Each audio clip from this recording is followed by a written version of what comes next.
हरे कृष्णा। तो आप सब भक्तों का हार्दिक स्वागत है आज वृंदा देवी मंदिर में। तो आप यशोदा पुत्र प्रभु जी की बातों को ज़्यादा सीरियस मत लीजिएगा। So it's a type of formality, तो ये करी जाती है। So don't take it otherwise, because ना ही मेरे में कोई गुण है किसी भी प्रकार का। और प्रभु जी ने जिस प्रकार कहा कि चाहे तो सुबह और रात्रि में हम अपना भजन कर सकते हैं। सो आज की क्लास से वी विल डिस्कस कि how is it difficult to do bhajan alone, कि how we all are struggling under maya, कि कैसे माया जो है हम लोगों को बार बार भक्ति से पीछे लेके जाने का प्रयास कर रही है। ये माया का ही कार्य है कि आज सिर्फ यहाँ पर 50 60 70 80 भक्त यहाँ पर एकत्रित हैं। अगर माया का कार्य ये ना होता तो आज मॉडल टाउन से ज्यादा वृंदादेवी मंदिर भरा होता है ना। तो ये माया ही है जो बद्ध जीव को बार बार भगवान के प्रति शरणागत होने से रोकती है। तो उसी माया के वशीभूष मैं हूँ जो बार बार भगवान के शरीर छोड़ के जाने का प्रयास करता हूँ, पर भक्तों की कृपा और भक्तों के उत्साह से दोबारा दोबारा भक्ति में टिके रहने का वचन भगवान को देते हैं कि मैं भक्ति छोड़कर नहीं जाऊंगा। तो आज हम जय राधा माधव नहीं गाएंगे क्योंकि ऑलरेडी इट्स वेरी लेट। तो हम सिर्फ हाफ एन आवर चर्चा करेंगे, देन वी विल हैव कीर्तन, डांसिंग कीर्तन, देन महाप्रसाद। सो हमने ये आयोजन इसलिए किया क्योंकि वी वांट कि devotees should go out for outing purpose and for visiting different temples, जहाँ पर जाकर और उत्साह मिल सके। जैसे यात्रा का मेन पर्पस जो होता है वो क्या रहता है, उत्साह लाना भक्ति में, और हमारी दृढ़ता और भगवान के प्रति बढ़ जाती है। क्योंकि भक्तों के बीच में बैठकर हम क्या करते हैं, श्रवण करते हैं, कीर्तन गाते हैं, संग में संकीर्तन करते हैं, तो इसलिए भगवान के प्रति रुचि और बढ़ जाती है। तो इसीलिए जितने भी दिल्ली के मंदिर हैं वो भक्त लोग क्या करते हैं कि जो nearby every month they organise a yatra की, जो क्योंकि दिल्ली के पास नियर बाय वृंदावन पड़ता है, तो every month they take youth to Vrindavan for visiting various temples. So हम लोग के वृंदावन थोड़ा ज्यादा दूर पड़ता है, but we have booked Vrindavan, so we have started our journey from this temple. तो Prabhupada has opened Vrindavan all over the world. हर शहर में प्रभुपाद जी ने वृंदावन को ओपन किया, where we are visiting every day. हम हर दिन वहां पर विजिट कर रहे हैं श्री राधा कृष्ण चंद्र मंदिर में। तो जैसा कि अभी आप सब जानते हैं कि चतुर्मास चल रहा है। चतुर्मास मतलब 4 मास है ना, जिसमें भगवान शयन भी हम करते हैं, भगवान शयन करते हैं। और भक्त लोग भी, जो शास्त्रों में वर्णन आता है कि जैसे प्रभु जी ने बताया, पृथ्वी ते आचे यत्नागरादि ग्राम सर्वत्र प्रचार होय बे मोरा नाम, कि विश्व में भ्रमण करके क्या करते हैं, प्रचार करते हैं और अनेकों ने कार्य करते हैं। पर इन 4 मास में क्योंकि बारिश का मौसम भी होता है, तो भक्त लोग शास्त्रों में बताया जाता है एक स्थान पर रुक जाते हैं और वहां पर क्या करते हैं, अपना भजन करते हैं, भगवान का भजन करते हैं। तो चतुर्मास में से भी सबसे उत्तम मास जो बताया जाता है वो कौन सा मास बताया जाता है, कार्तिक मास। और सिर्फ 9 ही दिन रह गए हैं कार्तिक मास के शुरुआत होने पे। नेक्स्ट कमिंग 7 अक्टूबर को जो है कार्तिक मास प्रारंभ होने वाला है। It's a very glorious month, बहुत प्रशंसनीय महीना मास माना जाता है। और ये मास भगवान श्री राधा कृष्ण चंद्र को बहुत प्रिय है। भगवान को, भगवान श्री कृष्ण को बहुत प्रिय है मास। क्यों भगवान को प्रिय है, क्योंकि इस मास को ऊर्ज व्रत भी कहा जाता है। ऊर्ज मीन्स श्रीमती राधारानी का ये मंथ है, तो इसीलिए Shrimati Radharani is the dearmost to lord Shri Krishna. That's why this fast, this Kartik month is very dear to me. भगवान कहते हैं ऐसा कि मास मेरे को सबसे, सब मासों में से सबसे अधिक मास कौन सा प्रिय है, कार्तिक मास प्रिय है। और इस मंथ में भगवान की भक्त वत्सलता सामने आती है। जिस प्रकार भक्त भगवान से प्रेम करता है, उसी प्रकार भगवान भक्त से भी प्रेम करते हैं। भगवान इस मंत्र के माध्यम से बताते हैं। जिस प्रकार हम पूरा साल वेट करते हैं कि कब सेल लगेगी और सेल में हम जो है महंगी चीज सस्ते में खरीद सकेंगे। और इस मंथ को इसी प्रकार कहा जाता है कि जो कार्य पूरा साल डिफिकल्ट लगता है, पर इस महीने में हम देखेंगे कि कैसे हम लोगों को इस महीने में वो कार्य सबसे आसान कार्य लगना शुरू हो जाता है। और वो कब होगा? सिर्फ एकमात्र भक्तों के संग में होगा, अकेले नहीं होगा, अकेले नहीं होगा। तो इस मंथ को जैसे अमेज़न की बिग मिलियन सेल लगती है, मिंत्रा की सेल लगती है, सो हम लोग वो मिस नहीं करना चाहते। सो इन द सेम वे हम लोगों ने ये 9 दिन पहले क्यों हम यहाँ पर एकत्रित हुए हैं? क्योंकि कहा जाता है इफ यू आर, आपने प्लानिंग नहीं करी, if you are not planning then you are planning to fail. अगर आप पहले प्लान नहीं करके चल रहे तो आप if you are failing to plan that means you are planning to fail. अगर आप प्लान बनाने में फेल हो रहे हो तो आप मतलब फेल होने की प्लानिंग कर रहे हो। जैसे हम लोग स्कूल में जाते हैं तो एग्जाम आने से पहले हम पढ़ते हैं या फेल होने के बाद पढ़ते हैं? हम एग्जाम आने से पहले पढ़ते हैं। सो वी आर, हम प्लान कर रहे हैं कि हम फेल ना हो। सो अगर हम प्लान में फेल हो गए तो हम लोग एग्जाम में भी फेल हो जाएंगे। उसी प्रकार अगर हम लोगों ने योजना कुछ नहीं बनाई होगी, जैसे भक्ति विनोद ठाकुर कहते हैं कि हम लोगों को हर एकादशी पे चेक करना चाहिए that how much advance I have become in spiritual life, कि मैं भक्ति में कितना प्रगति कर रहा हूं। And every day also we should check. So in the same way Kartik मास it's a very big opportunity. हमें नहीं पता कि हम लोगों के जीवन का ये पहला कार्तिक मास है या आखिरी भी हो सकता है, कि अगला कार्तिक मास हम लोगों को नसीब हो या ना हो, है ना। बिकॉज डेथ इज, क्या बोला जाता है, प्रॉपर क्या बोलते हैं, it is as sure as death, कि डेथ जो है निश्चित है, किसी भी समय किसी भी व्यक्ति को आ सकती है। भले वो व्यक्ति, जैसे आज सुबह का ही न्यूज़पेपर का आर्टिकल था कि पठानकोट बाईपास पे एक व्यक्ति जा रहा था 8 बजे सुबह अपने कार्य पे जा रहा था और पठानकोट बाईपास के हाईवे पे चढ़ा और वहीं से पीछे ट्रक आया और ट्रक ने आके उस व्यक्ति की दोनों टांगों को कुचल दिया और व्यक्ति के अंदर की जितनी भी चीजें थी वो सब बाहर आ गई। 5 घंटे तक बताया गया कि व्यक्ति युद्ध करता रहा, पर उस युद्ध में वो विजय प्राप्त नहीं कर पाया और उसने व्यक्ति ने अपना शरीर को त्याग दिया। तो हम लोग सोचेंगे मैं काम पे जा रहा हूँ, हम लोग सोचेंगे मैं स्कूल जा रहा हूँ, हम लोग सोचेंगे मैं ट्यूशन जा रहा हूँ, but we do not know that our death is waiting for us. जैसे हमने एक बार चर्चा करी थी, गुरु महाराज बता रहे थे कि एक लॉयर था, उस लॉयर ने जब उसकी मृत्यु आई तो वकील की मृत्यु आई तो मृत्यु आने के बाद यमराज के पास गए। यमराज ने पूछा तो यमराज को बोला कि आपने बिना नोटिस दिए मेरे को बुला लिया।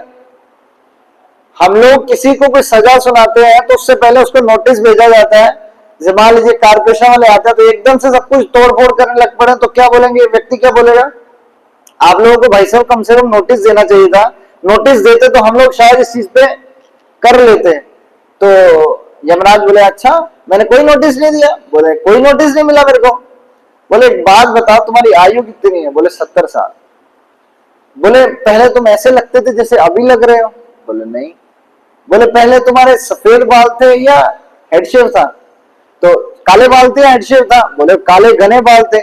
बोले अब क्या है? बोले हेडशेव है, सब जितने हैं गिनती से पहले बताया जाता है इतने बाल है कि मैं गिनना भी असंभव था, पर अब मैं गिनती से गिन सकता हूं कि यहाँ पे मेरे 7 बाल है, 10 बाल है, 15 बाल है, 20 बाल है। तो बोला तुम जितना देख पा रहे हो पहले छोटे बचपन में भी इतना देख पा रहे थे? बोले नहीं, मेरी दृष्टि बहुत तेज थी, मैं दूर भी कोई चीज पड़ी होती थी, मां कुछ छुपाती थी तो मेरे को नजर आ जाता था यहाँ पे छुपा हुआ है तो मैं ढूंढ लेता था, पर अब मेरे पास में पड़ा हुआ चश्मा ही नहीं मिलता। तो बोले सुनाई? बोले पहले कोई दूर से आवाज देता था तो मेरे को सुनता था कि हाँ आवाज पड़ी, तो मैं इनके कि भागता हुआ वहां पर पहुंच जाता था, पर अब बोले अब तो कोई पास में बैठा भी है हम लोग ऐसे उनके बोले मेरे को सुनाई भी नहीं दे रहा। तो बोले ये सब कुछ क्या है? सब कुछ क्या है? आपके नोटिस है। क्या है? नोटिस है कि आपकी मृत्यु जो है आने वाली है। तो हम लोग बोलेंगे ऐसी कोई हो सकता है जवान व्यक्ति है मृत्यु। बोला जाता है कि जो मनुष्य योनि है, मनुष्य योनि में भगवान का नाम लेना अत्यंत दुर्लभ है। और शास्त्रों में कहा जाता है कि काल जो है, टाइम जो है, it is compare to snake, सर्प के समान है। समय जो है सबको क्या कर रहा है? डस रहा है और निगल रहा है। जैसे एक एक दिन बीत रहा है, तो वो एक एक समय जो बीत रहा है वो क्या है, हम लोगों के जीवन में से निकल रहा है, हम लोगों को निकल रहा है। दैट्स व्हाई चाणक्य पंडित से कि आप अपने धन के साथ विश्व का सारा धन भी इकट्ठा कर लोगे, फिर भी जो एक क्षण बीत गया उसको वापस नहीं ला सकते। जैसे आज 27 सितंबर 2025 के 8:30 बजे बीत गए हैं, अभी 8:55 होने वाले हैं। तो आप में से हम सब अगर जितना भी पैसा हम जेब में लाया हम सब इकट्ठा करें, तो आज का समय हम वापस ला सकते हैं 8:30 बजे? ला सकते हैं। अगर अंबानी का पैसा भी इकट्ठा करें तब ला सकते हैं। टाटा का पैसा भी बीच में ऐड डाल करें तो ला सकते हैं। मोदी ने भी जितना रखा हुआ है वो भी ला सकते हैं, नहीं ला सकते। तो हम जो है नहीं ला सकते। तो इसीलिए शास्त्र क्या बोले, सबसे अनमोल चीज जो आपके पास है वो क्या है? समय। तो इस समय को बर्बाद कर दिया तो आपने सब कुछ गवा दिया। इसीलिए अभी समय है किस चीज की प्लानिंग करने का? कार्तिक मास की प्लानिंग करने का। कार्तिक मास को भगवान इस मास में, इस महीने में नाना प्रकार की बहुत सुंदर सुंदर लीलाएं की। जैसे इस मास को दामोदर मास के भी नाम से जाना जाता है। दामोदर मतलब, दाम मतलब रस्सी, और उदर मतलब पेट। तो ये दामोदर भगवान का नाम क्यों पड़ा? क्यों पड़ा? क्योंकि यशोदा मैया ने भगवान को रस्सी के साथ बांधा। कहां पर बांधा? पेट पर बांधा। हाँ, पेट पर बांधकर ओखली के साथ भगवान को बांध दिया। अब श्रील प्रभुपाद वर्णन करते हैं that Krishna does not have any name. भगवान का कोई नाम नहीं होता, पर भगवान के जितने भी नाम है वो भगवान की विभिन्न लीलाओं के साथ भगवान के नाम पढ़ते हैं। जिस प्रकार भगवान का नाम श्याम सुंदर, घनश्याम, भगवान का नाम गोवर्धन धारी। जैसे इस महीने में भगवान गोवर्धन उठाएंगे तो भगवान का नाम क्या पड़ गया? गोवर्धन धारी। गिरिराज भगवान का नाम है। गिरिधारी, गोवर्धन को धारण करने वाले भगवान, इसीलिए उनका नाम क्या पड़ गया? गिरिधारी। भगवान का नाम पड़ गया यशोदानंद। क्यों? क्योंकि वो यशोदा मैया के पुत्र के रूप में आए। भगवान का नाम पड़ गया नंद नंदन, दैट मीन्स भगवान नंद महाराज के पुत्र के रूप में आए। भगवान का नाम पड़ गया वासुदेव। वसुदेव क्यों नाम पड़ गया भगवान का? क्योंकि वो वसुदेव के पुत्र के रूप में आए। भगवान का नाम पड़ गया देवकी नंदन। भगवान का नाम देवकी नंदन क्यों पड़ा? देवकी माता के गर्भ से आए, तो इसलिए भगवान का नाम क्या पड़ गया? देवकी नंदन। इसी प्रकार भगवान के विभिन्न नाम भगवान की नाना प्रकार की लीलाओं से प्रेरित होकर भगवान के नाम दिए जाते हैं। कार्तिक मास में जितना हम भजन भगवान का करते हैं पूरा साल, जीवन भर, उसका कई गुना ज्यादा लाभ हम कार्तिक मास में उसका उठा सकते हैं। कहा जाता है कि कार्तिक मास में अगर कोई भक्त या अभक्त कोई भी शुभ कार्य कर ले या कोई भी भगवान को एक दिया अर्पित कर ले तो भगवान उसको कभी भी भूलते नहीं है। नेक्टर ऑफ डिवोशन में, उपदेशामृत में क्या वर्णन आता है? श्रील प्रभुपाद उदाहरण देते हैं भक्ति रसामृत सिंधु में कि एक चूहा था जिसको कार्तिक मास में जिसे हम दीप अर्पित करते हैं, तो दीप अर्पित करते हुए, जिसे आप सब जानते, जो नए हैं वो शायद नहीं जानते होंगे, हर साल पूरे विश्व भर में कार्तिक मास में दिया अर्पित किया जाता है। तो दिया किसके लिए अर्पित किया जाता है? भगवान की प्रसन्नता के लिए। आपको पता है कि दिया जब हम अर्पित करते हैं, why Srila Prabhupada stressed on deity worship, अर्च विग्रह की सेवा पर क्यों श्रील प्रभुपाद ने इतना, श्रील प्रभुपाद एक जगह पर लिखते हैं that every neophyte devotee must engage himself in the service of their lordships, कि अर्च विग्रह की सेवा की उपासना में जरूर लगे हर भक्त। क्यों लगे? क्योंकि जब हम अर्च विग्रह को कुछ अर्पित करते हैं, मान लीजिए पुष्प अर्पित करते हैं, अगरबत्ती ऑफर करते हैं या भगवान को दिया अर्पित करते हैं, तो भगवान के नाना प्रकार जितने भी अंग हैं उनके ऊपर हम ध्यान जो है अपना लगा सकते हैं।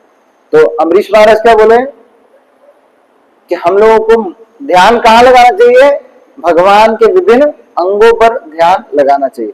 तो नॉर्मली मेडिटेट करना it's very difficult, but when we are offering something it becomes very easy to meditate. That's why devotee offer with love and affection.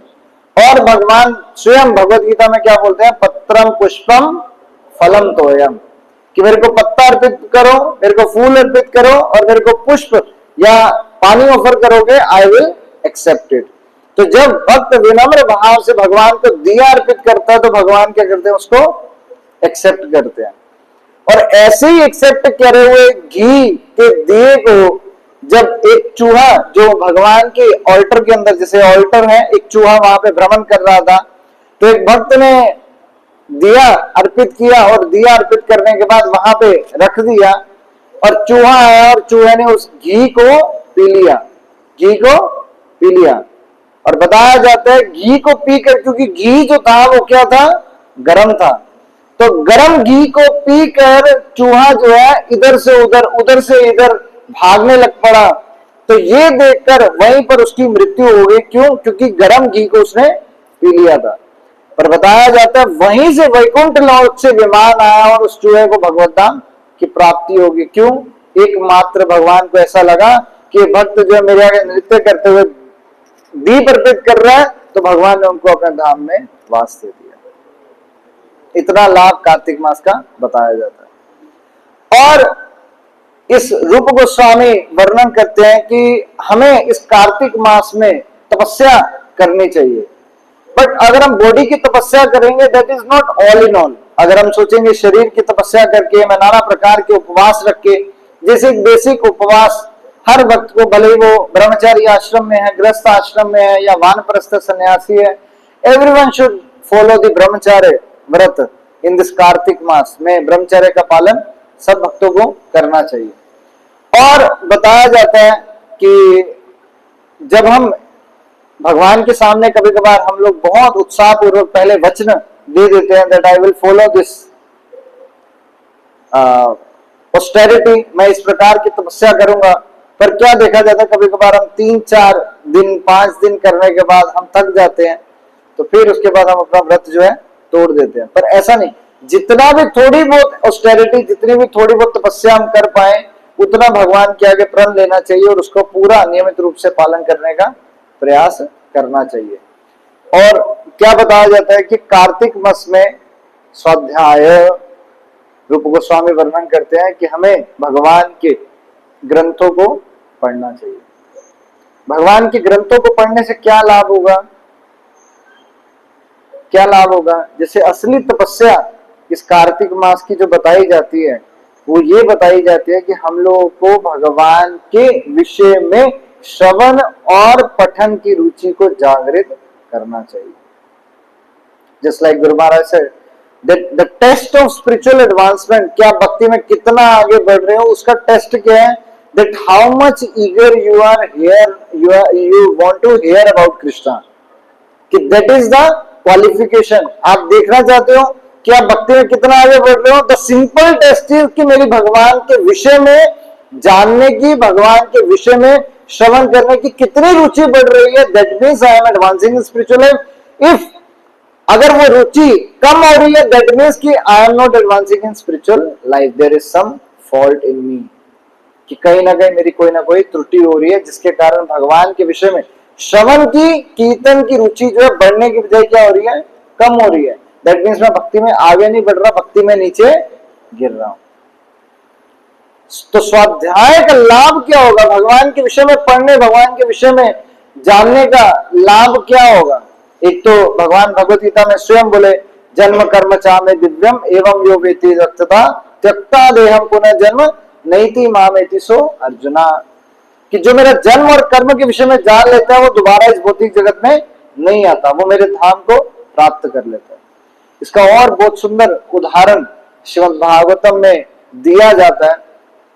आप सबने गजेंद्र का विषय में श्रवण किया होगा कि गजेंद्र जो था, जिसे बताया जाता है कि वो पिछले जन्म में, अभी उस दिन भी कोई भक्त शायद पूछ रहा था, शायद करुणावती प्रभु जी प्रश्न पूछ रहे थे, दैट लास्ट क्लास में हमने डिस्कस किया था श्रीमद् भागवतम क्लास में, कि मनुष्य योनि जो है गेटवे है जहां से हम भगवान के धाम में वापस जा सकते हैं। जैसे हमने we took a very simple example कि अगर हम लोग को दिल्ली जाना है तो हम लोगों को कौन से प्लेटफॉर्म से ट्रेन पकड़नी है, कौन से प्लेटफॉर्म से? 2 नंबर से। अगर हम 1 नंबर से पकड़ेंगे तो हम लोग कहां पहुंच जाएंगे? अमृतसर पहुंच जाएंगे। पर हम लोग को जाना कहां है? दिल्ली। तो दिल्ली क्या है? भगवान का धाम है। और अमृतसर अगर हम पहुंच गए, दैट मीन्स कि अगली योनि में पहुंच गए। तो अब अगली योनि में पहुंच गए, हमने जाना था दिल्ली, तो दोबारा हम लोगों को कौन सी योनि में आना पड़ेगा? ये क्या है? जलंधर क्या है? मनुष्य योनि है। और अमृतसर क्या है? अगली योनि है। और दिल्ली क्या है? भगवान का धाम है। और दिल्ली की ट्रेन कहां से मिलेगी? 2 नंबर प्लेटफॉर्म से मिलेगी। अगर मैं गलती से 1 नंबर प्लेटफॉर्म की ट्रेन पे बैठ गया तो मैं कहां पहुंच जाऊंगा? अमृतसर पहुंच जाऊंगा। दैट मीन्स कि मैं अगली योनि में पहुंच जाऊंगा। अगर मनुष्य योनि का लाभ नहीं उठाया तो मैं कहां पहुंच जाऊंगा? अगली योनि में पहुंच जाऊंगा। पर भगवान के धाम में पहुंचने के लिए कौन सी योनि पर्याप्त सबसे सही है? वो कौन सी है? मनुष्य योनि। क्यों? जैसे मैंने आपको सुबह बताया कि आज सुबह की अखबार में छपा था कि ऐसे ऐसे मृत्यु हो गई। कभी आपने सुना अखबार में छपा हो कि गाय की ऐसे हत्या हो गई, या कुत्ता आगे आगे मर गया, न्यूज छपी हो, या कभी बकरी आगे आगे मर गई कार के आगे? यही आएगा कार का इतना नुकसान हुआ, या वो व्यक्ति कुत्ता आगे आने से उसकी मृत्यु हो गई, मोटरसाइकिल से गिर गया। क्यों? क्योंकि मनुष्य योनि को बहुत विशेष माना जाता है, इसीलिए मनुष्य योनि की इतनी महिमा बताते हैं, है ना? हर कोई मानता है। इवन न्यूज़पेपर या कोई भी व्यक्ति क्या क्या बोलते हैं? नर सेवा नारायण सेवा। कि अगर आप मनुष्य गरीब की सेवा करोगे तो आप किसकी सेवा कर रहे हो? नारायण की सेवा कर रहे हो। और जितने भी अस्पताल, जितने भी सारी चीजें क्रियाएं होती है वो किसके लिए करी जाती है? मनुष्य के लिए करी जाती है। ये गवर्नमेंट बोलती है मैं आपकी सेवा में हूं, किसके लिए बोलती है? मनुष्य के लिए बोलती है। तो सारे कार्य किसके लिए किए जाते हैं? मनुष्य योनि के लिए किए जाते हैं। और इस मनुष्य योनि का अगर हम लाभ नहीं उठाएंगे, अगर हम अमृतसर पहुंच जाएंगे, अगली योनि में पहुंच जाएंगे, तो दोबारा फिर से इस मनुष्य योनि में जब आने का अवसर प्राप्त होगा तब जाकर हम दिल्ली जो है दोबारा जा पाएंगे। तो प्रश्न ये उठा था कि भगवान ने जिस प्रकार अजामिल ने भगवान की भक्ति छोड़ी, छोड़ने के बाद यमदूत आए, यमदूत के बाद विष्णुदूत आए, विष्णुदूत और यमदूतों में आपस में वार्तालाप हुआ, और वार्तालाप के बाद अजामिल को भगवत धाम वापिस नहीं लेके जाया गया। उसको क्या बोला कि आप अभी शुद्ध नहीं हुए, आप भगवान का नाम लो तो आप भगवत धाम वापिस जा पाओ। तो अजामिल जो हरिद्वार गया, उन्होंने भगवान का भजन किया, देन शुद्ध भक्ति प्राप्त कर वो भगवान के धाम में पहुंच गया। उसी प्रकार हम भरत महाराज के विषय में उस दिन चर्चा कर रहे थे कि किस प्रकार भरत महाराज जड़ भरत का रूप धारण किया, है ना? उससे पहले हिरण का रूप धारण किया, फिर जड़ भरत के रूप में आए, फिर वो जाकर भगवान के धाम में वापस जा पाए। दैट मीन्स कि हिरण के योनि से वो वापस नहीं जा पाए। तो प्रश्न ये उठा था कि गजेंद्र जो था, उनको तो भगवान उसी टाइम उसी शरीर से भगवत धाम वापिस ले गए। तो हमने उस दिन वर्णन किया था, that was an exceptional case. और उनके ऊपर जो थी वैष्णवों की कृपा हो गई। जिस प्रकार पिछले जन्म में बताया जाता है कि गजेंद्र जो थे वो क्या थे? इंद्रद्युम्न महाराज थे, और वो बहुत शुद्ध भक्त थे, पर उन्होंने अगस्त मुनि के प्रति अपराध कर दिया था, और उस अपराध के बलिदान के रूप में उनको बोला कि आप जड़ व्यक्ति की तरह कार्य करते हो तो मैं आपको श्राप देता हूं। अगस्त मुनि ने बोला कि आप अगले जीवन में क्या बन जाओ? हाथी बन जाओ। तो वो क्योंकि भक्त के द्वारा श्राप दिया गया था, तो जो भक्त के द्वारा श्राप दिया गया होता है उससे क्या होता है? एक्चुअल में कल्याण हो जाता है। जिस प्रकार भगवान के आंगन में 2 पेड़ थे। कौन से 2 पेड़ थे? नल कुबेर और मणिग्रीव। वो एक्चुअल में वो क्या थे? देवता थे। पर उनको एक भक्त के द्वारा क्या मिला था? श्राप मिला था। और क्या श्राप मिला था? कि आप अगली योनि किस योनि में जाओगे? पेड़ की योनि में जाओगे। पर क्योंकि वो श्राप जो था एक भक्त के द्वारा दिया गया था, इसीलिए उनको पेड़ बनने का अवसर कहां मिला? भगवान के प्रांगण में अवसर मिला। और जिनका उद्धार किन्होंने किया? स्वयं भगवान ने किया। उसी प्रकार अगस्त मुनि ने जब बोला कि आप जो है कहां पर जाओ, कौन सी योनि में अगली आपकी होगी? हाथी की योनि होगी। तो वो हाथियों के राजा बने, और ऊपरली लोकों में हाथियों के राजा बने गजेंद्र। तो गजेंद्र जब एक बार जलपान करने के लिए समुद्र में जा रहा था, हाँ, जो नदी में जा रहा था, उसी नदी में उनका पांव किसने पकड़ लिया? मगरमच्छ ने उनका पांव पकड़ लिया। और जब पांव पकड़ा तो क्योंकि मगरमच्छ ने पांव पकड़ा था और मगरमच्छ से पांव छुड़वाना इतना साधारण नहीं है। पर दूसरी तरफ गजेंद्र भी साधारण नहीं था, वो भी हाथियों के राजा थे। श्रीमद् भागवतम में वर्णन आता है कि गजेंद्र एक पैर रखता था, उसकी ध्वनि जो है बहुत दूर तक जाती थी, कि इतना बलशाली। जैसे हम लोग ज्यादा से ज्यादा मेज उठा सकते हैं, पर कोई बॉडी बिल्डर आए तो वो क्या है 2 4 5 हम लोगों को भी उठा ले, है ना। तो उसकी कीर्ति जो है बहुत गायन है। क्यों? क्योंकि प्रशंसनीय व्यक्ति है। उसी प्रकार गजेंद्र जो था हाथियों में सर्वश्रेष्ठ था, इसीलिए उसकी कीर्ति बहुत थी। और उसमें क्या था? बल था। तो गजेंद्र ने पूरे बल से प्रयास किया कि मगरमच्छ से अपना पांव छुड़ाने का। कहा जाता है 1 2 3 4 5 साल नहीं, हजारों साल तक गजेंद्र और उस हाथी का, मगरमच्छ का युद्ध जो है चल रहा था। हजारों साल तक युद्ध चला। पर जिस प्रकार गजेंद्र बार बार खींचने का प्रयास कर रहा था, और क्योंकि मगरमच्छ, जैसे बोला जाता है कि अपने घर में कुत्ता भी शेर होता है, और उसी प्रकार जो जीवात्मा जिस स्थान पर, जिस इन्वायरमेंट में जन्म लेती है, वहीं पर वो श्रेष्ठ होती है। जैसे कुछ हवा में योनियां होती है, जैसे मान लीजिए मक्खी है, हम लोगों में कितना बल है? बहुत बल है, पर हम लोग चाहें तो अपने बल से मक्खी को पकड़ सकते हैं? पकड़ सकते हैं? It's very difficult. Just like I remember कि जब हमारे गुरु महाराज लुधियाना में आए थे, तो लुधियाना में गुरु महाराज के रूम में जब हम गए दर्शन करने के लिए, तो गुरु महाराज के ऊपर एक मक्खी घूम रही थी। मैंने प्रयास किया कि किसी तरीके से मक्खी को थोड़ा साइड पे कर दे। तो प्रयास किया तो मक्खी एक स्थान से दूसरे स्थान पर आकर बैठ गई। फिर मैं दूसरे स्थान से थोड़ा हवा देने का प्रयास किया। सो गुरु महाराज बोले, don't do, she is very smart more than you. So she is very smart. तो वो बहुत, क्यों? क्योंकि वो जिस स्थान में, जिस एनवायरमेंट में है, वहां पर वो उनका बल जो है ज्यादा है, अधिक है। हवा में है तो उनका बल हमसे कई गुना ज्यादा है। तो हमारा बल पृथ्वी पर है, पर उनका बल हवा में है, तो इसीलिए उनका बल, भले वो छोटी है, पर उनका बल हमसे कई गुना ज्यादा। अब मगरमच्छ है, वो कहाँ का रहने वाला है? पानी में। और गजेंद्र कहाँ का रहने वाला है? पृथ्वी पर, जमीन पर रहने वाला जीव है। और वो जीव कहाँ का है? पानी में है।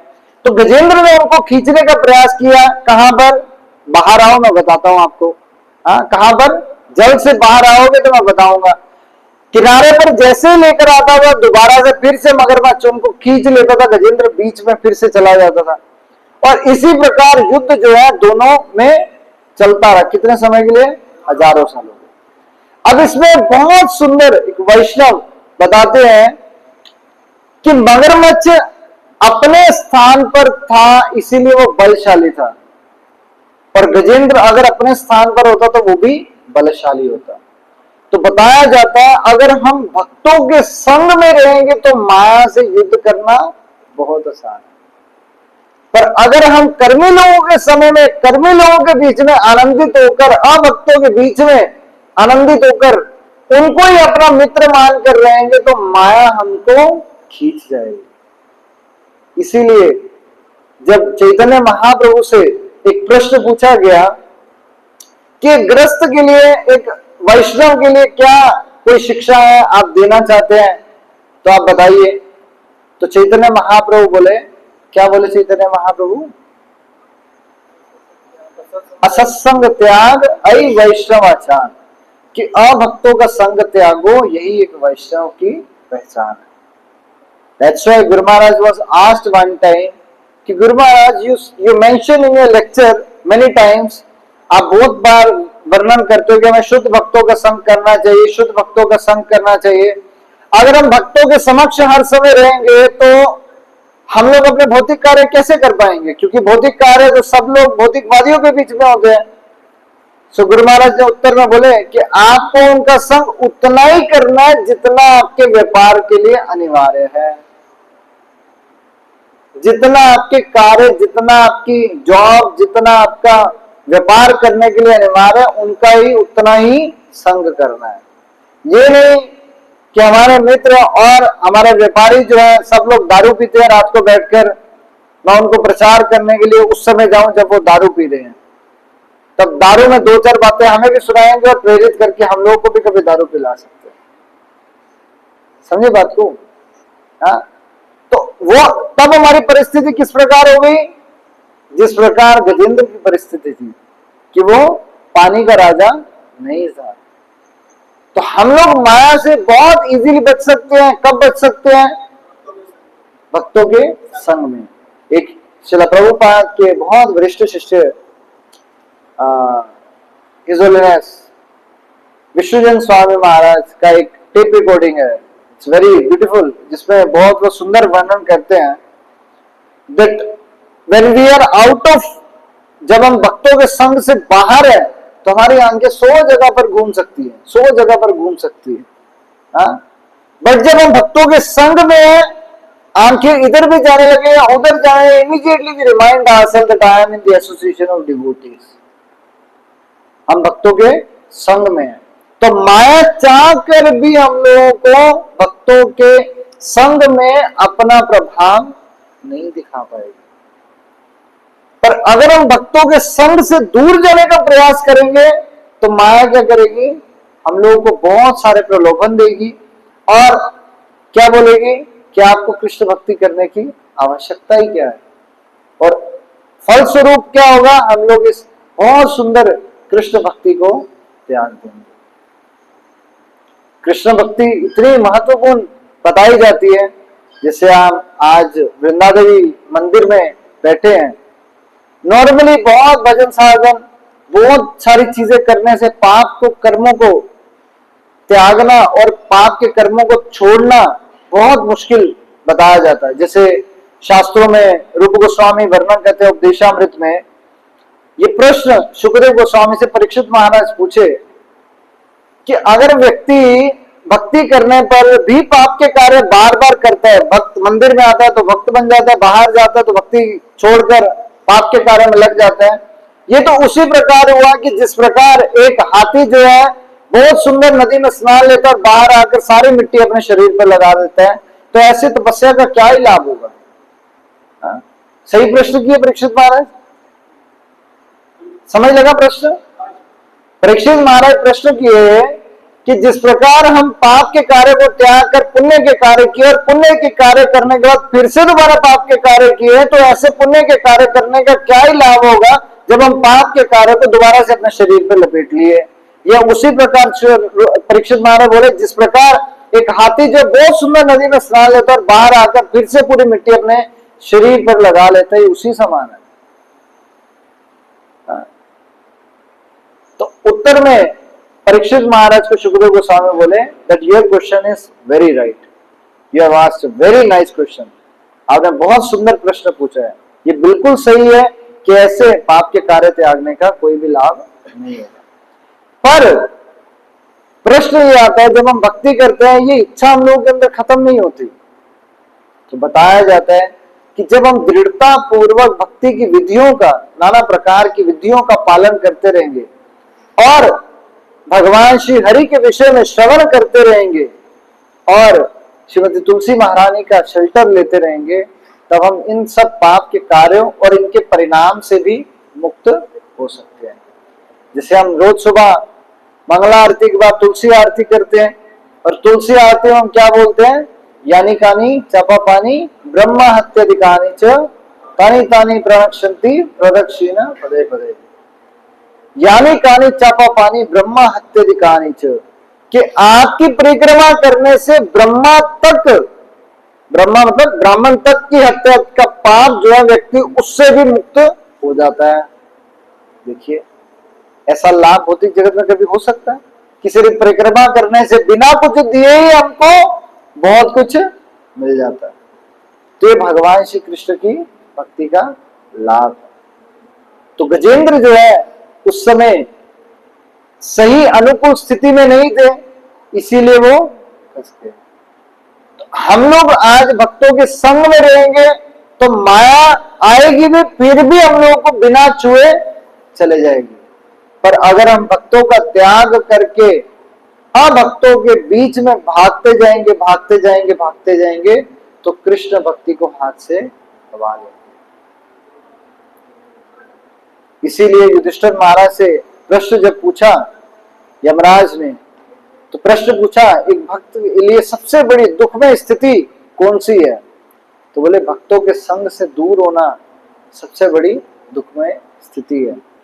क्यों? भक्तों के संग में रहकर व्यक्ति मनुष्य जीवन के परम लक्ष्य को प्राप्त कर सकता है। वो क्या है? भगवान के धाम को प्राप्त कर सकता है।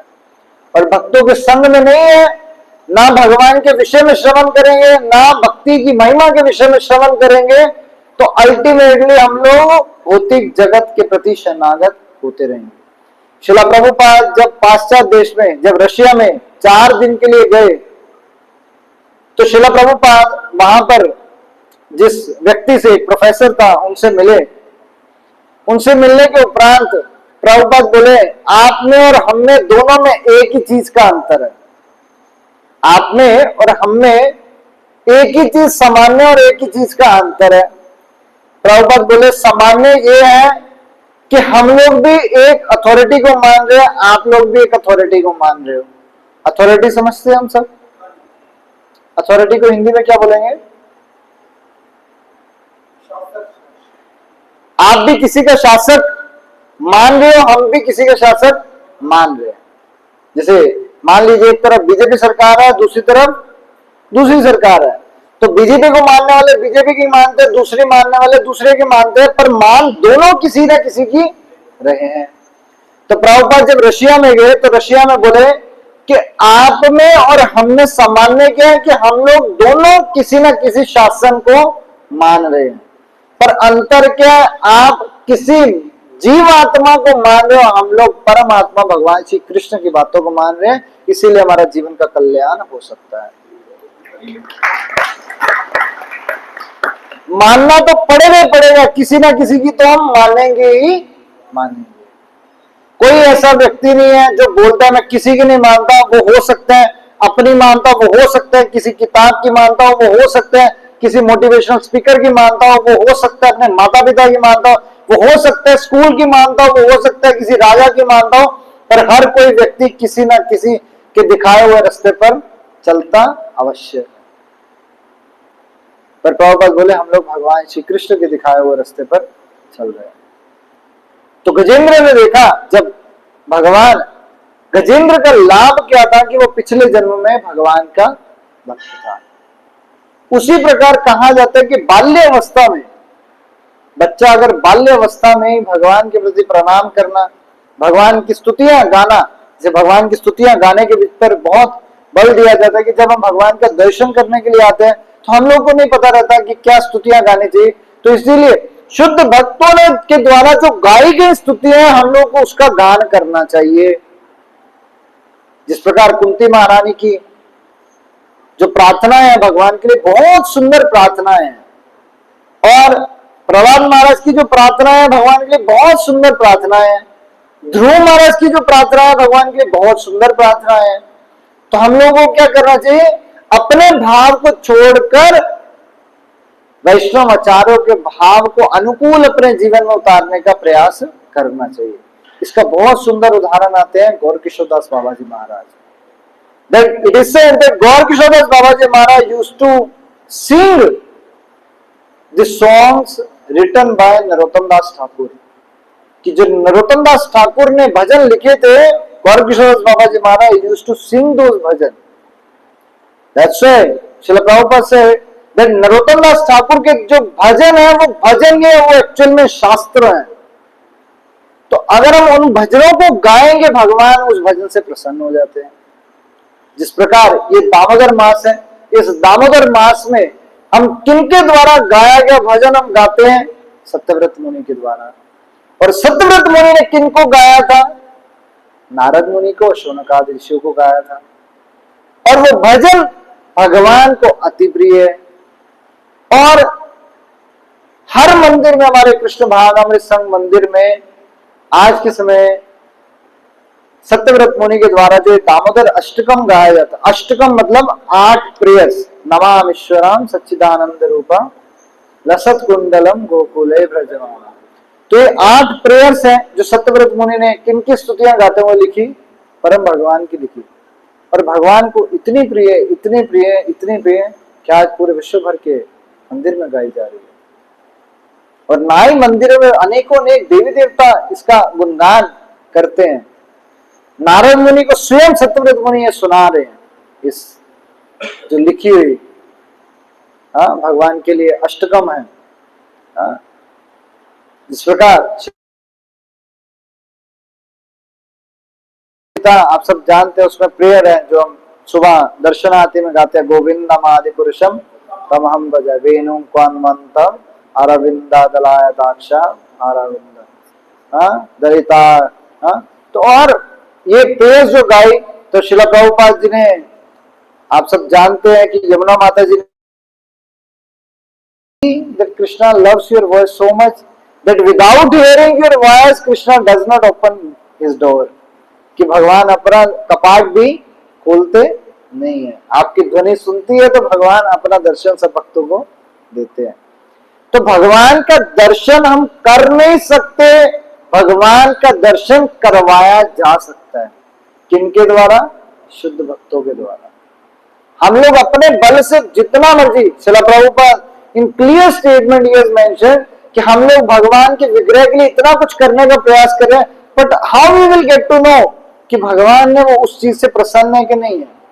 बोले अगर गुरु यस्य प्रसादा भगवत प्रसादो यस्या प्रसादा नगति कुटोपी, अगर गुरु प्रसन्न हो गए that means Krishna is very much pleased, भगवान अत्यंत प्रसन्न हो गए।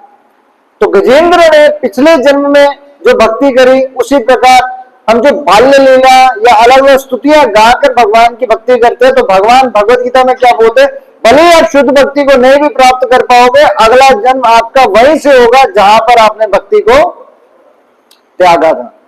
उसी प्रकार गजेंद्र ने पिछले जन्म की भक्ति, भगवान ने उनको क्या, वो सारी स्तुतियां जो उन्होंने पिछले जन्म में याद करी हुई थी, वो सारी स्तुतियां याद करवाई और भगवान क्यों वो स्तुतियां गाना आरंभ कर दिए। और भगवान अपना धाम से इमीडिएटली गरुड़ पर बैठकर कहां आ गए, गजेंद्र की रक्षा करने के लिए वहां पर पहुंच गए।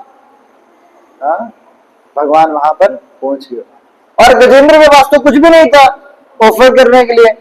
जैसे हम लोग मान लीजिए मृत्यु के समय होंगे तो हम लोग को पता ही नहीं कि मेरे पास भगवान अगर आ भी जाएंगे मैं कुछ दे पाऊंगा या नहीं दे पाऊंगा। तो गजेंद्र के भी इसी प्रकार का भाव हुआ कि मेरे पास भगवान को कुछ देने के लिए नहीं है, तो अपने सूंड के साथ कमल को उठाया और भगवान को अर्पित कर लिया। भगवान ने उसको स्वीकार कर लिया, क्योंकि भगवान भगवत गीता में स्वयं बोले पत्रम पुष्प मेरे को अर्पित कर लोगे, मैं क्या करूंगा, उसको स्वीकार कर लूंगा। तो ये कार्य सिर्फ अनुकूल परिस्थितियों में भक्तों के संग में ही हम कर सकते हैं। बिना भक्तों के संग के अगर हम चाहें भक्ति करना, it is next to impossible. Prabhupada said, don't try to imitate Haridas Thakur, follow in the footstep of Haridas Thakur. कि हरिदास ठाकुर के पद चिन्हों का हमें पालन करना चाहिए, ना कि हरिदास ठाकुर को कॉपी करके एकांत स्थान पर भक्ति करने का प्रयास करना चाहिए। तो इसी के साथ हम विश्राम करते हैं। Hare Krishna Krishna Krishna Hare Hare, Hare Ram Ram Ram Hare Hare. So we are very grateful to His Grace Atibhadra Prabhu ji and मंदिर के सब भक्त, वृंदा देवी मंदिर के सब भक्त, जिन्होंने हमें यहाँ पर आने का और कथा और कीर्तन करने का अवसर प्रदान किया। तो हम लाउडली एक बार हरे कृष्ण महाम से उनका धन्यवाद करेंगे और प्रार्थना करेंगे कि वो भगवान से प्रार्थना करें कि हम लोगों की भगवान के नाम, भगवान की लीलाओं के प्रति रुचि विकसित हो, जैसे उनकी है कि आज जो मंदिर व्यक्ति सेवा कर रहे हैं, और हम लोग भी उसी दृढ़ता पूर्वक भगवान की सेवा कर पाए। So we loudly chant Hare Krishna, Krishna Krishna, Hare Hare, Hare Ram, Ram Ram, Hare Hare. Jagat Guru Srila Prabhupada ki jai. I go Premanande.